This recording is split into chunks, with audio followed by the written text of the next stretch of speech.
Praise the lord. హల్లెలూయా. దేవుని నామమున మీకు అందరికీ నా యొక్క ధన్యవాదములు, శుభాకాంక్షలు తెలియజేసుకుంటున్నాను. దేవుడు ఈరోజు మనతో ఈ సమయంలో ఏం మాట్లాడబోచున్నాడో మనం దేవుని మాటలు మనం శ్రద్ధగా విందాం.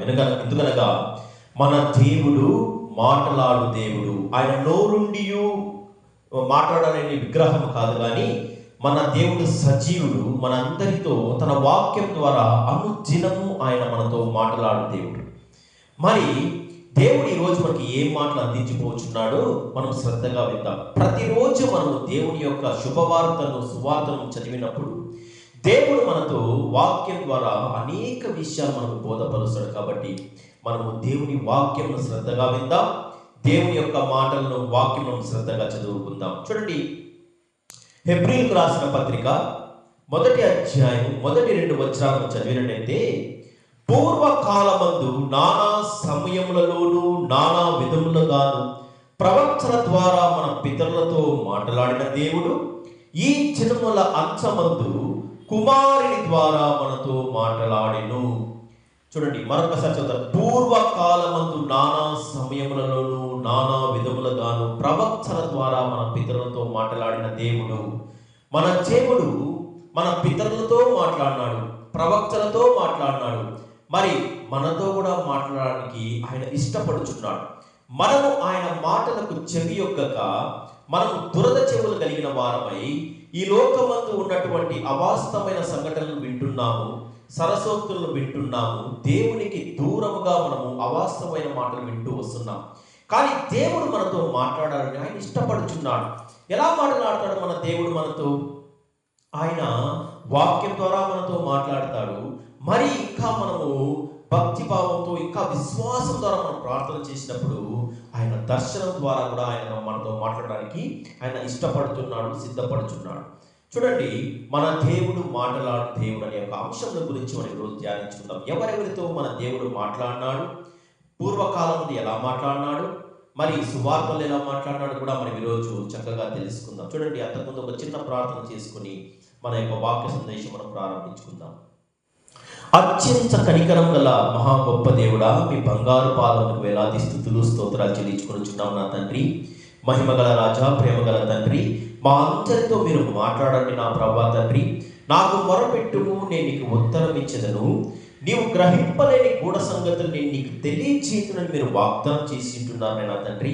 మా ప్రియులందరితో మాట్లాడండి. నన్ను నీ సిలువ మాటను మరుగుపరిచి నన్ను నీ నోటి బోరగా వాడుకొని నా ప్రభా మా ప్రియులందరితో నా ద్వారా తండ్రి మీరు మాట్లాడమని మా ప్రభువును రక్షకుడున్న యేసు క్రీస్తు నామమును బట్టి పాపిని బ్రతిమాలి వేడుకొంచున్న నా పరమ తండ్రి, ఆమేన్.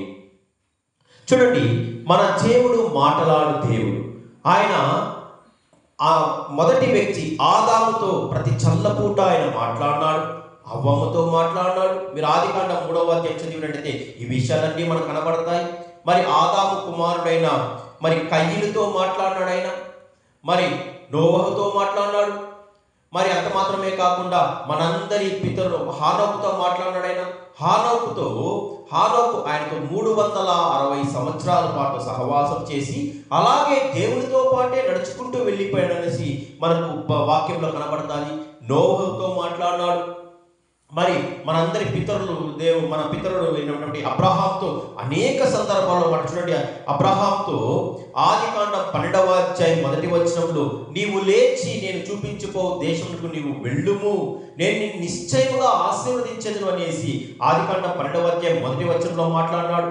మరి అబ్రాహామును లోతు విడిచిపోయిన తర్వాత 13వ అధ్యాయము ఆదికాండం 13వ అధ్యాయం మీరు 14వ వచనం చూసినట్టయితే, నీవు నీ కన్నులెత్తి చూడుము, నీవు ఉత్తర తట్టును, దక్షిణ తట్టును, తూర్పు తట్టును, పడమర తట్టును నీ చూడుము. ఈ యొక్క సువిశాలమైన వాగ్దాన దేశం అంతా నీకు నిచ్చి నిశ్చయముగా నేను ఆశీర్వదించి నీ యొక్క సంతానము ఆకాశ నక్షత్రముల వలె, ఇసుక రేణువుల వలె నేను అభివృద్ధి చేస్తాననేసి దేవుడు మరి అక్కడ మాట్లాడినాడు. మరి అంత మాత్రమే కాకుండా ఆదికాండ 15వ అధ్యాయం 1వ వచనంలో కూడా అబ్రహాముతో దేవుడు మాట్లాడుచున్నాడు. చూడండి, ఇది జరిగిన తర్వాత యెహోవా వాక్యం అబ్రహామునకు దర్శనమందు వచ్చి, అబ్రామా భయపడకుము, నేను నీకు కేడము, నీ బహుమానము అత్యధికమగుననేసి అక్కడ కూడా దేవుడు అబ్రహాంతో మాట్లాడినాడు. తరువాత 17వ అధ్యాయం 1-2 వచనాల్లో కూడా దేవుడు అబ్రహాంతో మాట్లాడుచున్నాడు. ఇదిగో నేను సర్వశక్తి గల దేవుడును, నా ఎదుట నీవు నిందారహితుడుగా ఉండమనేసి దేవుడు అబ్రహాంతో అక్కడ కూడా మాట్లాడుచున్నాడు. 18వ అధ్యాయం ఆ యొక్క సింధూర వనంలో తండ్రి కుమార పరిశుద్ధాత్మలుగా అబ్రహాము ఇంటికే, గుడారం యొద్దకే వారు వచ్చి ఉంటున్నారు. అంత మాత్రమే కాకుండా ఆయన దేవునితో అబ్రహాముతో దేవుడు అనేక సందర్భాల్లో మాట్లాడిన మీకు 18-17 వచనం చూసినట్లయితే, అప్పుడు యెహోవా నేను చేయబో కార్యము అబ్రహాము దాచిదనా, అనగా నేను చేయబో కార్యాన్ని నా యొక్క ప్రవక్తలకు నేను తప్పకుండా తెలియజేస్తానన్నాడు. ఆమోసు గ్రంథము మీకు 6వ అధ్యాయము, ఆమోసు గ్రంథము మీకు 3వ అధ్యాయం 7వ వచనంలో కూడా చూసినట్లయితే దేవుడు ఆ యొక్క విషయాన్ని తెలియజేస్తున్నటువంటి ఆమోసు గ్రంథము 3వ అధ్యాయం 7వ వచనంలో మీకు ఈ మాట కనబడుతుంది. తన సేవకులైన ప్రవక్తలకు తాను కల్పించిన దాన్ని బయలుపరచకుండా ప్రభువుకి యెహోవా ఏమి చేయడు, అనగా ప్రవక్తలకు తెలియచేయకుండా, దేవుని బిడ్డలకు సంగతులు తెలియచేయకుండా ఎటువంటి పని చేయడు. అక్కడ అబ్రహాంతో సింధూర వనంలో ఆయన 18వ అధ్యాయంలో, ఇదిగో నేను సొదొమ గొమొర్రాల యొక్క ఆ యొక్క వారి చెడుతనము బహుగా ఉన్నది, నేను వారి యొక్క పట్టణాలను నేను నాశనం చేయబోచున్నాను అనేసి అబ్రహాంకు తెలియజేసినాడు. మరి అంత మాత్రమే కాకుండా నీవు మన 22వ అధ్యాయం దగ్గరికి వచ్చినప్పుడు అబ్రహాంతో, నీకున్న ఏకైక కుమారుణ్ణి ఆ యొక్క మోరియా పర్వతం పైన నాకు దహన బలిగా అర్పించుము అన్నాడు. అక్కడ కూడా మాట్లాడాడు. అబ్రహాం యొక్క విశ్వాసంతో అక్కడ పరీక్షగా జరిగినది. ఆ యొక్క విశ్వాస పరీక్షలో అబ్రహాము దిగ్విజయం సాధించినాడు. మరి దేవుడు అబ్రహాంతో యెహోవా ఈరే పదం కూడా అక్కడ పలుకుతున్నట్టుగా మనం వాక్యంలో చూస్తున్నాం. అంత మాత్రమే కాకుండా మోషేతో మాట్లాడాడు. మోషేతో ఒక స్నేహితులతో మాట్లాడినట్టు నేను మాట్లాడుతున్నాను అనేసి నిర్గమకాండము మరి 33వ అధ్యాయము 11వ వచనంలో అత్యద్భుతమైన మాట నాకు కనబడుతుంది. నిర్గమకాండము 33వ అధ్యాయం 11వ వచనంలో, మనుష్యుడు తన స్నేహితునితో మాట్లాడాలన్నట్లు యెహోవా మోషేతో ముఖాముఖిగా మాట్లాడెను. ముఖాముఖిగా ఒక స్నేహితునితో మాట్లాడినట్టు అప్పుడు మోషేతో ఆయన మాట్లాడుచున్నాడు. అంత మాత్రమే కాకుండా సంఖ్యాకాండము 12వ అధ్యాయము మరి 8వ వచనంలో కూడా చూసినప్పుడు అక్కడ కూడా దేవుడు మాట్లాడుచున్నాడు. చూడండి, సంఖ్యాకాండము 12వ అధ్యాయం 8వ వచనంలో, నేను గూడు భావముతో కాదు దర్శనమిచ్చి ముఖాముఖిగా అతనితో మాట్లాడుదును, అతడు యెహోవా స్వరూపమును నిదానించి చూడును, కాబట్టి నా సేవకుడైన మోషేకు విరోధముగా మాట్లాడడం మీరేలా భయపడలేదని నేను అక్కడ జరిగిన సందర్భం అందరికీ తెలిసిందే. మోషే గారి పైన అతని యొక్క సహోదరుడు అహరోను మరియు మిరియాము, మేము కూడా సేవకులము కాదా, దేవుడు మమ్మల్ని హెచ్చించలేడా అనేసి వారు మాట్లాడినప్పుడు వారికి ఆ యొక్క అవిధేయతకు దేవుడు వారితో మోషేని గురించి మాట్లాడుతూ, నా ఇల్లంతటిలో మోషే నమ్మకమైన వాడు, నా యొక్క అతనితో నేను స్నేహితులతో మాట్లాడుతున్ననేసి కూడా అక్కడ వారికి అహరోనుకు మిరియాముకు దేవుడు తెలియజేసినట్టుగా మనం వాక్యంలో చూస్తున్నాం. ఇంకా మనం చూసినట్లయితే అనేక సందర్భాల్లో దావీదుకు ప్రవక్తల ద్వారా మాట్లాడినాడు. మరి ఇర్మియాతో మాట్లాడినాడు, యెషయాతో మాట్లాడినాడు. ప్రవక్తలందరి ద్వారా దేవుడు మాట్లాడుచు దేవుడు యొక్క మాటలను వారు తెలియజేశాడు. ప్రవక్త అనగానే దేవుని యొక్క మాటలను ప్రజలకు తెలియజేసే వాడిని ప్రవక్త అంటారు. అంత మాత్రమే కాకుండా మీకు మొదటి సమూయేలు గ్రంథము 3వ అధ్యాయం దగ్గరికి వచ్చినట్లయితే ఒక బాలుడితో దేవుడు మాట్లాడినట్టుగా మనం వాక్యంలో చూస్తున్నాం. చూడండి, అత్యద్భుతమైన బాలుడు ఆయనతో దేవుడు మాట్లాడుతున్నట్టుగా మనం వాక్యంలో చూస్తున్నామండి. మీకు మొదటి సమూయేలు 3వ అధ్యాయము మొదటి వచనం నుంచి చూసినట్టయితే, బాలుడైన సమూయేలు ఏలీ ఎదుట యెహోవాకు పరిచర్య చేయుచుండెను. ఆ దినములలో యెహోవా వాక్కు ప్రత్యక్షమగుట అరుదు, ప్రత్యక్షము తరచుగా తటస్థించుటలేదు. ఆ కాలమందు ఏలీ కన్నులు మంద దృష్టి గలవైనందున అతడు చూడలేక తన స్థలమందు పండుకొని ఉండగాను, దీపము ఆరిపోక మునుపు సమూయేలు దేవుని మందసమున్న యెహోవా మందిరంలో పండుకొని ఉండగాను, యెహోవా సమూయేలును పిలిచెను, అతడు చిత్తమండి నేనున్నానని చెప్పాను. చూడండి, బాలుడైన సమూయేలు మీకు ఆ యొక్క యెహోవా నిబంధన మందసం కలిగిన షిలోహు దేవాలయంలో బాలుడు పరిచయం చేయుచున్నాడు. ఎవరి సమూయేలను ఆలోచన చేసినట్టయితే మీకు మొదటి సమూయేలు మొదటి అధ్యాయంలో ఎల్కానా అనే ఒక వ్యక్తి ఉంటాడు. అతనికి ఇద్దరు భార్యలు, వారికి హన్నా మరియు పెనిన్నా అనే ఇద్దరు భార్యలు ఉన్నారు. హన్నాకు పిల్లలు కలగలేదు, పెనిన్నాకు కుమారులు కలిగి ఉంటున్నారు. మరి హన్నా ప్రతి ఒక్క సంవత్సరము ఎల్కానా హన్నా పెనిన్నాతో కలిసి షిలోహు మందిరానికి వచ్చి దహన బలి ఆయన బలి సమర్పించినప్పుడు హన్నా ఆమె ఏడుస్తూ దేవుడి సన్నిధిలో ఆమె తన హృదయాన్నంతా కుమ్మరించుతూ దేవుడితో ప్రార్థన చేసినప్పుడు దేవుడు ఆమె యొక్క మొరను ఆలకించి ఆమెకు ఒక కుమారుని దయచేసినాడు. ఆ కుమారుని పేరు సమూయేలు అని పేరు పెట్టినాడు. ఆ యొక్క సమూయేలుకు ఆ యొక్క హన్నా చేసుకున్న ప్రార్థన ఏమనగా, నాకు నీవు బాలుడు దయచేసినడా అతను నీ యొక్క మందిరంలో నేను సేవకు నీకు ఇస్తాను నాయనా అనేసి దేవునితో ఆమె ఆ యొక్క ఒడంబడిక చేసుకున్నప్పుడు దేవుడు ఆమెకు చక్కని బాలుని కుమారుని అనుగ్రహించినాడు. అతనికి సమూయేలు అని పేరు పెట్టింది. ఆ యొక్క బాలుని పాలు విడిచిన తర్వాత ఆ యొక్క బాలుని తీసుకొని వచ్చి షిలోహు మందిరంలో ఏలి యొద్దకు తీసుకొని వచ్చి ఆమె దేవుని యొక్క పరిచర్యకు అక్కడ అప్పగించడంగా వాక్యంలో చూస్తున్నాం. పాలు విడిచిన బాలుడనగా సుమారు అతనికి ఒక 4-5 సంవత్సరాల వయసులో ఉన్నప్పుడే హన్నా లేక ఏకైక కుమారుని అతన్ని తీసుకెళ్లి దేవునికి ఇచ్చిన మాట ప్రకారము ఆయనను పరిచర్యకు అప్పగించడంగా వాక్యంలో చూస్తున్నాం. మరి సమూయేలు బాలుడిగా అక్కడి నుండి అతడు దేవుని పరిచర్య ప్రారంభిస్తూ దేవునికి ఇష్టముగా అతను బ్రతుకుచు దేవుని యొక్క మందిరంలో ఆయన తిరుగుతూ పరిచర్య చేస్తూ బాలుడు ఎదుగుతూ వస్తున్నాడు. ఇదే సమయంలో ఏలి యొక్క కుమారులు హోప్ని ఫినెహాసులు ఉన్నారు. వీరిద్దరూ దేవునికి యాజకులుగా ఉన్నను దేవునికి విరోధముగా వారు నడుచుకుంటూ వస్తున్నారు. దేవునికి ఇష్టం లేని కార్యాలు చేస్తూ వస్తున్నారు. వారి యొక్క విపరీత కార్యములను మనం చూసినట్టయితే చాలా అసహ్యంగా వాళ్ళు ప్రవర్తించడం మన వాక్యంలో చూస్తున్నాం. చూడండి, మీకు మొదటి సమూయేలు 2వ అధ్యాయం 12వ వచనంలో మీరు చూసినట్టయితే, ఏలి కుమారులు యెహోవాను ఎరుగని వారై మిక్కిలి దుర్మార్గులై ఉండిరి. చూడండి, ఏలి కుమారులు యెహోవాను ఎరిగిన వారై మిక్కిలి దుర్మార్గులై ఉండిరి. ఏలికి అప్పటికే బహు కాలం ఆయన గడిచిన వాడే ఉంటున్నాడు, మంద దృష్టి కలగవాడే ఉంటున్నాడు. మరి అతడు ముసలితనం మంది ఉంటున్నాడు. అతడు యెహోవాకు నమ్మకమైన పరిచర్య చేసినాడు. మరి అటువంటి ఒక గొప్ప యాజకుడి యొక్క కుమారులు, ప్రవక్త యొక్క కుమారులు ఇక్కడ బహు దుర్మార్గులుగా ఉంటున్నారండి. చూడండి, ఈరోజు ఈ కాలంలో కూడా దేవుని యొక్క సేవకుల బిడ్డలు చాలా మంది కూడా దారి తప్పిపోవచ్చున్నారండి. సాతాను అపవాది వారిపైన తన తంత్రములను, తన యొక్క కుతంత్రములను వారిపైన ప్రయోగించి వారిని దేవునికి దూరంగా తీసుకెళ్ళిపోతున్నారు. మరి ఇక్కడ దేవుని సేవకులు సమాజంలో వారు వాక్యం చెప్పుచున్నా కానీ తన కుటుంబంలో జరిగే సంగతులకు వారు ఎంతగానో దుఃఖపడుచున్న పరిస్థితులు ఉంటున్నాయి. చూడండి, సామెతల గ్రంథము 22వ అధ్యాయం 6వ వచనంలో వ్రాయబడినట్టు, బాలుడు నడవవలసిన మార్గమును వారికి బోధించుము, అప్పుడు వాడు పెద్దవాడైనప్పుడు అందులో నుంచి తొలగిపోవడం అనే వాక్యం మనం చూస్తున్నామండి.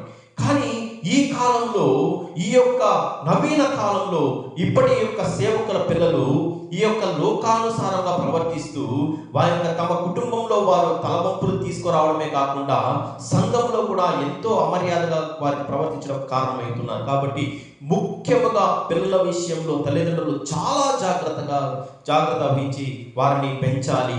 ముఖ్యంగా వారిని చిన్నప్పటి నుంచి అల్లారుముద్దుగా పెంచే కంటే వారిని దండిస్తూ పెంచడమే గొప్పదని వాక్యంలో చూస్తున్నామండి. తండ్రి శిక్షించని బాలుడు అతనికి విరోధిగా ఉంటాడనేసి సామెతల గ్రంథంలో మనం చూస్తున్నామండి. అనగా క్రమశిక్షణగా వారిని పెంచాలి. లేదంటే ఇక్కడ ఏలి కుమారుల వలె హోప్ని ఫినెహాసుల మాదిరి దారి తప్పిపోయి మరి దేవుని సేవలో అనేక తప్పిదములు చేస్తున్నారు వాళ్ళు. అంత మాత్రమే కాకుండా హోప్ని ఫినెహాసులు వారు ఆ యొక్క షిలోహు మందిరంలో యాజకత్వం చేస్తూ అక్కడ బలి అర్పించడానికి వచ్చిన వారితో పాటు వాళ్ళు వారికి కట్టడ ఉంటుంది, ఎలా బలి అర్పించాలనే ఒక కట్టడ ఉంటుంది. బలి అర్పించినప్పుడు ముఖ్యంగా రక్తము ఎవరు తినకూడదు. అంత మాత్రమే కాకుండా ఆ బలి పశువు యొక్క క్రొవ్వును ఆ యొక్క బలిపీఠం పైన వాళ్ళు దహించిన తరువాత మరి యాజకుడికి ఇవ్వవలసిన భాగం ఇవ్వాలి. తర్వాత బలి అర్పించిన వారు మిగతా మాంసం వారు ఉడకపెట్టుకొని అక్కడే భోంచేయొచ్చు. కానీ ఈ యొక్క హోఫ్ని ఫినెహాసులు ఎంత దుర్మార్గులంటే, అక్కడ యెహోవాకు దహన బలి అర్పించక ముందే, అనగా బలిపీఠం పైన ఆ క్రొవ్వును ఆ యొక్క దహన బలిగా అర్పించక ముందే వీరు తమ పని వారిని పంపించి, మాకు పచ్చి మాంసము తీసుకుని రండి, మాకు పచ్చి మాంసము కావాలి అనేసి వారు తొందర పెట్టేవారు కాదు. ఉడికినప్పుడు ఒక కొంకి తీసుకొని ఆ కొంకి వారు ఆ యొక్క ఉడికిన పాత్రలో పెట్టినప్పుడు వచ్చిన భాగం అంతా యాజకులది. ఇది దేవుని యొక్క కట్టడ. వారు అలా తీసుకోవడం లేదు, కానీ పచ్చి మాంసమే కోరుకుంటున్నారు. ఇది దేవునికి అవిధేయతగా, దేవునికి ఇష్టం లేని పనులుగా ఉంటున్నది. చూడండి, మీకు ఆ మాటలన్నీ మీకు మొదటి సమయం 2వ అధ్యాయం 12వ వచనం నుంచి 17వ వచనం మీరు చదివినట్టయితే ఈ మాటలన్నీ మనకు అక్కడ కనబడతాయి. అంత మాత్రమే కాకుండా వారు మరీ దుర్మార్గమైన పనులు, ఇంకా నీచమైన పనులు హోఫ్ని ఫినెహాసులు చూస్తున్నారు. మీకు మొదటి సమయం 2వ అధ్యాయం 22వ వచనం నుంచి మీరు 25వ వచనం చదివినప్పుడు, ఏలీ బహు వృద్ధుడాయను, ఇశ్రాయేలీయులకు తన కుమారుడు చేసిన కార్యములన్నీ వారు ప్రత్యక్ష గుడారం దగ్గర సేవకు చేయుటకు వచ్చిన స్త్రీలతో వారు శయనించుటయు చూచి ఆ మాట చెవిని పడగా వారిని పిలిచి వారి తండ్రి ఏలీ మాట్లాడుతున్నాడు. చూడండి, అక్కడికి వచ్చినటువంటి సేవకురాలతో వీరు వ్యభిచరిస్తున్నారు, శయనిస్తున్నారు, వారితో పాపపు పనులు చేస్తున్నారు. పవిత్రమైన యాజక ధర్మం చేస్తున్నటువంటి ఈ హోఫ్ని ఫినెహాసులు పరిశుద్ధ స్థలంలోనికి సేవ చేయడానికి వచ్చిన స్త్రీలతో వారు చెడు పనులు చేస్తున్నారు.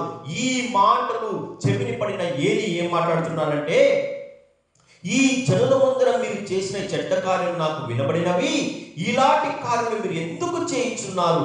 నా కుమారులారా, ఇలాగ చేయొద్దు, నాకు వినబడినది మంచిది కాదు. యెహోవా జనులను మీరు అతిక్రమింప చేయించున్నారు.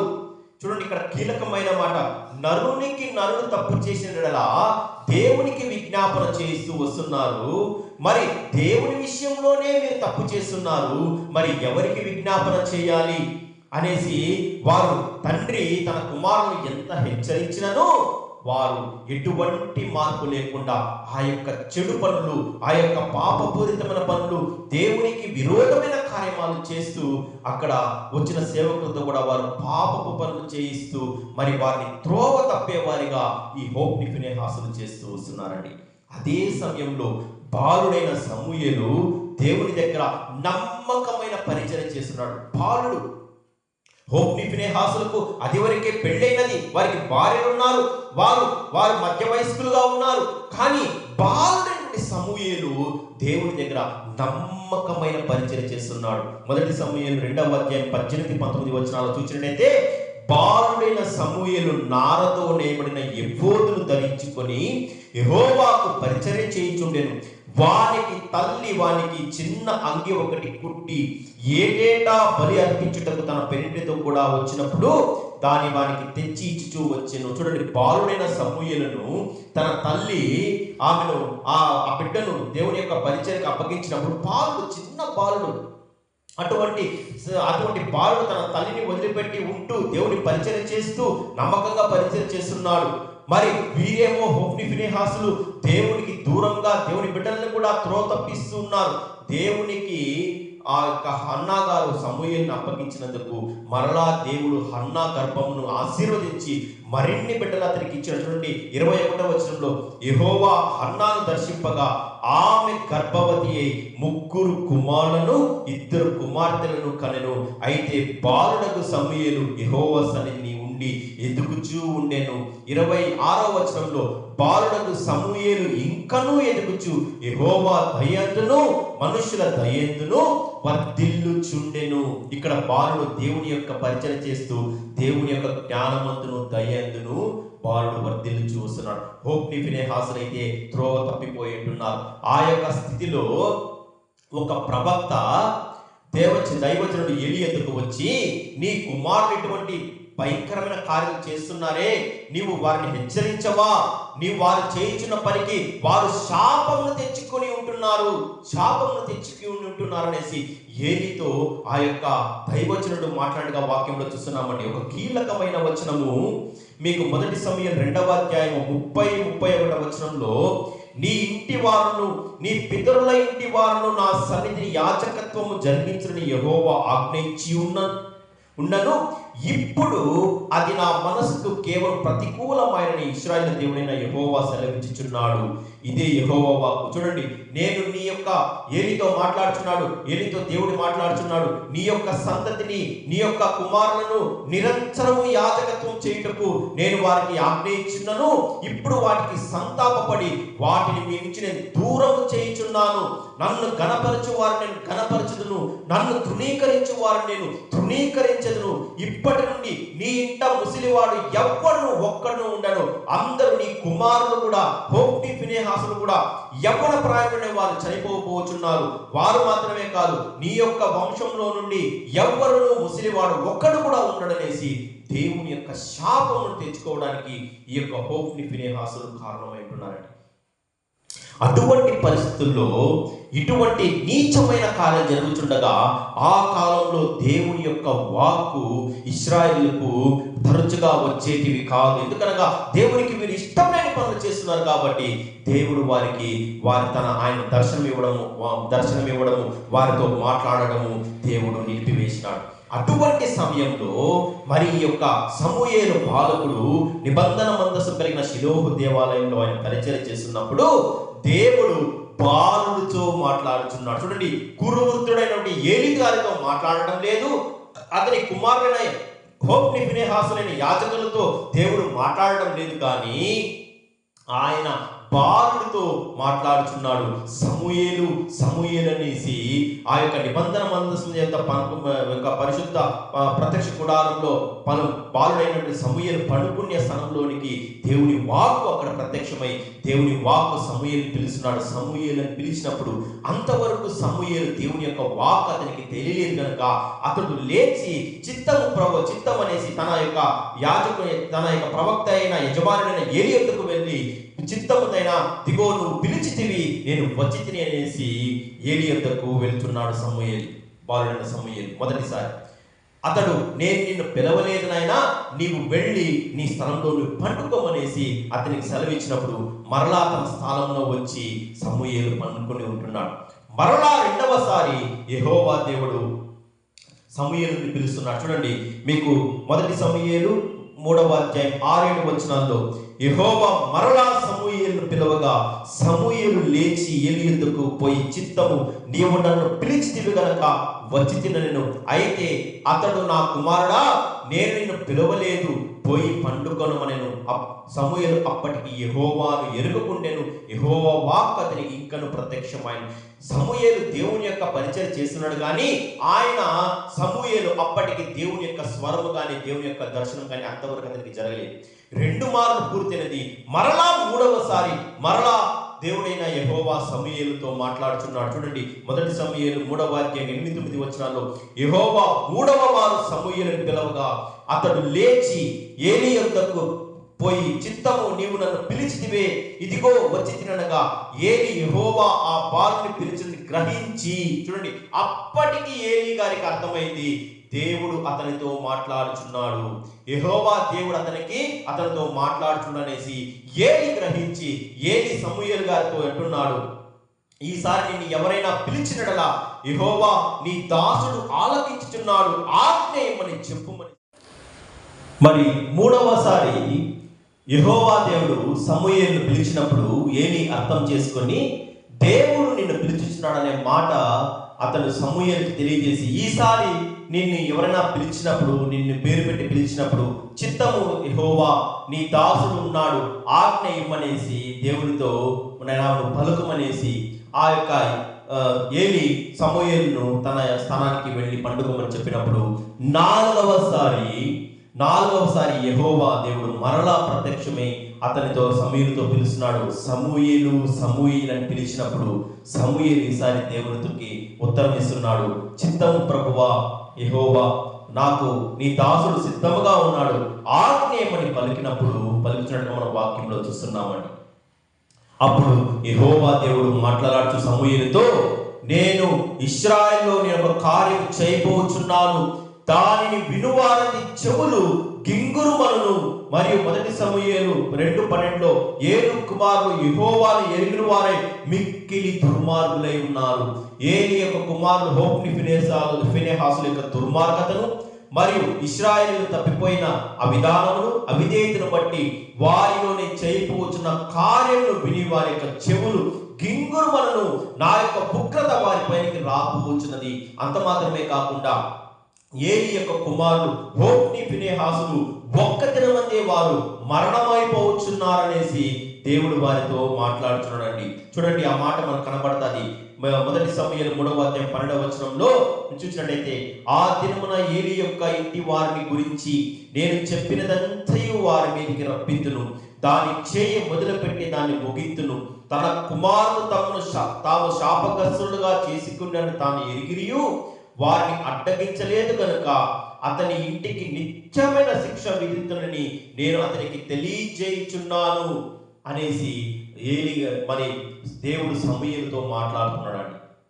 మరి సమూయేలు ఆ యొక్క మాటలన్నిటి తర్వాత తన స్థానంలో వెళ్ళి పండుకొని నిద్రపోయినప్పుడు ఉదయమున ఏలి అడుగుచున్నాడు సమూయేలుతో, నాయనా, దేవుడు నీతో ఏం మాట్లాడాడో ఉన్నది ఉన్నట్టు నాకు తెలియచేయి, లేదంటే నీకు అంతకు మించి నీ పైన శాపం వస్తుందనేసి ఏలి సమూయేలుతో చెప్పినప్పుడు సమూయేలు ఏలి గారితో ఆ దేవుడు తనతో పలికిన మాటలన్నిటినీ అతనికి వివరించినప్పుడు ఏలి గారు ఎంతగానో బాధపడ్డారు. మరి సమూయేలు దినదినమందు ఆయన వర్ధిల్లుచు అతని యొక్క కీర్తి దాను మొదలు బయర్షెబా వరకు వారి సమూయేలు యొక్క అతని యొక్క మరి దేవుని యొక్క పరిచరణ గురించి, ఆయన యొక్క విశ్వాసముల గురించి, అతని యొక్క దర్శనముల గురించి మొత్తము అక్కడ వారికి ప్రసిద్ధి చెందినట్లుగా మనం వాక్యంలో చూస్తున్నాం. ఇవి జరిగిన తర్వాత 1 సమూయేలు 4వ మనం వచ్చినప్పుడు ఇశ్రాయేలు మరి ఫిలిస్తీన్లతో యుద్ధం చేయుటకు వారు ఎబెనేజరులో దిగినప్పుడు ఇశ్రాయేలు ఫిలిస్తీన్ల చేతిలో ఘోరంగా ఓడిపోయినారు. ఆ రోజు వారిలో 4,000 మంది ఇశ్రాయేలు హతమైనప్పుడు వారందరూ భయపడి, మన మధ్యలో దేవుని యొక్క మందసము లేని వలన మనము ఓడిపోవచ్చున్నాం కనుక దేవుని షిలోహులో ఉన్నటువంటి ఆ యొక్క సర్వ సృష్టికర్త అయిన యెహోవా దేవుని యొక్క నిబంధన మందసం మన మధ్య ఉన్నట్టయితే మనం తప్పక విజయం సాధిస్తామనేసి వారు ఆ యొక్క షిలోహులో నుండి దేవుని యొక్క మందసమును వారు యుద్ధరంగంలోకి తీసుకువచ్చుంటున్నారు. నిబంధన మందసంతో పాటు యాజకులైన ఏలి కుమారులు హోఫ్ని ఫినెహాసులు కూడా అక్కడికి వచ్చినట్టుగా మనం చూస్తున్నాం.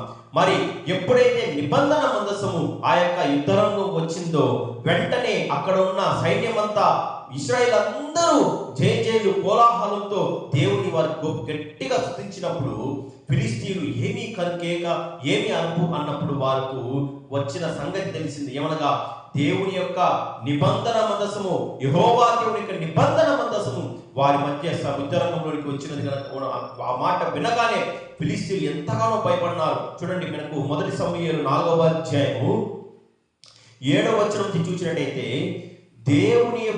దేవుడు దండులోనికి వచ్చిననుకొని అయ్యో మనకు శ్రమ, ఇంతకు మునుపు వారికి ఇలాగ సంభ్రమింపలేదు, అయ్యయ్యో మహాశూరుడకు ఈ దేవుని చేతి నుండి మనల్ని ఎవరు విడిపింపగలరు? అరణ్యమందు అనేకమైన తెగుళ్ళ చేత ఈ ఐగుప్తీయులను హతము చేసిన దేవుడు ఈయనే కదా.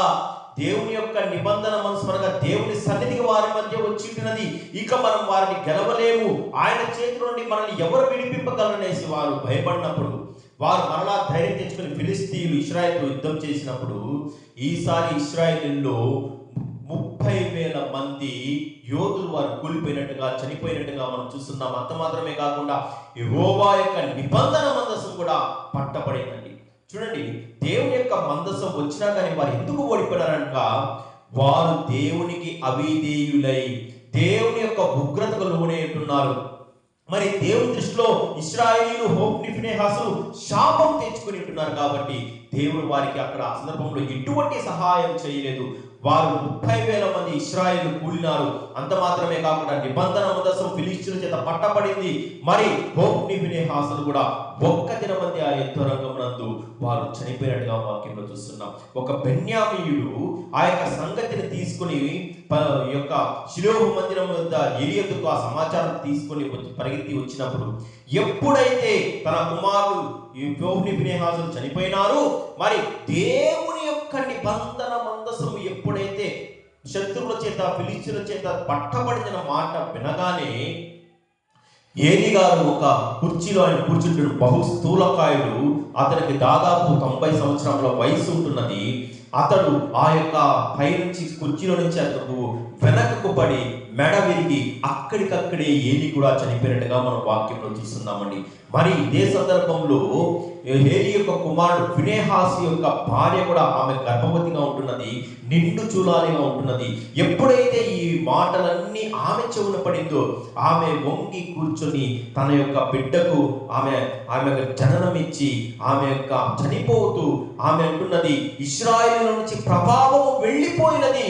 ఏలీ గారు చనిపోయినారు, తన ఇద్దరు భర్తలు చనిపోయినారు, నిబంధన మందసం కూడా ఆ శత్రువుల చేతికి పట్టబడినది అనేసి ఎప్పుడైతే ఆ యొక్క విషయం ఆమె తెలిసిందో ఆమె అక్కడ చనిపోతూ ఇశ్రాయేలు నుండి ప్రభావం వెళ్ళిపోయిందనేసి తన కుమారునికి ఈకాబోదును పేరు పెట్టండి, ఈకాబోదును మాటకు ప్రభావం పోయెను అనేసి అక్కడ అర్థం వచ్చినట్టుగా మనం వాక్యంలో చూస్తాం. వీటన్నిటికీ కారణమేమనగా హోఫ్ని ఫీనెహాసుల యొక్క అవిధేయత. మరి దేవుని మాటలను వారు పెడచెవున పెట్టి చేయకూడని కార్యాలు చేస్తూ దేవుని యొక్క పవిత్రమైన ప్రత్యక్ష గుడారంలో సేవ చేయకొచ్చినటువంటి స్త్రీలతో శయనిస్తూ దేవుని యొక్క నైవేద్యము కూడా వారు అపవిత్రం చేసినందువల్ల ఈ యొక్క శాపమును ఇవన్నీ వారు తెచ్చుకొని ఉంటున్నారండి. మరి దేవుడైన యెహోవా మరి ఆ యొక్క బాలుడైన సమూయేలుతో మాట్లాడి అతనితో మాట్లాడగా మన వాక్యంలో చూస్తున్నాం. అంత మాత్రమే కాకుండా సమూయేలుతో కూడా దేవుడు మాట్లాడుచు అతడు సమూయేలు ఒక ప్రసిద్ధి చెందిన ప్రవక్తగా ఆయన పెరిగి ఆయన రాజును సైతం అభిషేకం చేసేంతగా దేవుడు అతన్ని హెచ్చింపులోనికి తీసుకుని వచ్చుంటున్నాడు. అతడు మొదటి రాజైన సౌలును అభిషేకించినాడు, రెండవ రాజైన దావీదును కూడా సమూయేలు అభిషేకించడం మన వాక్యంలో చూస్తున్నామండి. దేవుని యొక్క సేవలో కూడా సమూయేలు అనుదినము ఆయన దేవుని సేవలో కొనసాగుతూ దేవునికి ఇష్టంగా బ్రతుకుతూ ఆయన తన యొక్క జీవితం కొండ ఊపిరి వరకు దేవునికి నమ్మకమైన సేవ చేసినట్టుగా మనం వాక్యంలో చూస్తున్నాం. అనగా మన దేవుడు మాట్లాడు దేవుడు. అతడు ఆ రోజు కూడా ప్రవక్తలతో మాట్లాడిన దేవుడు నేడు కూడా మనతో కూడా దేవుడు మాట్లాడడానికి ఇష్టపడుతున్నాడు. ఆ దేవుడే మన మధ్యకు దిగి వచ్చి మన మధ్యలో ఆయన 33 సంవత్సరాల పాటు జీవించి మనందరితో ఆయన మాట్లాడి మనందరి పాపముల కొరకు ఆయన క్రయధనము చెల్లించినాడు.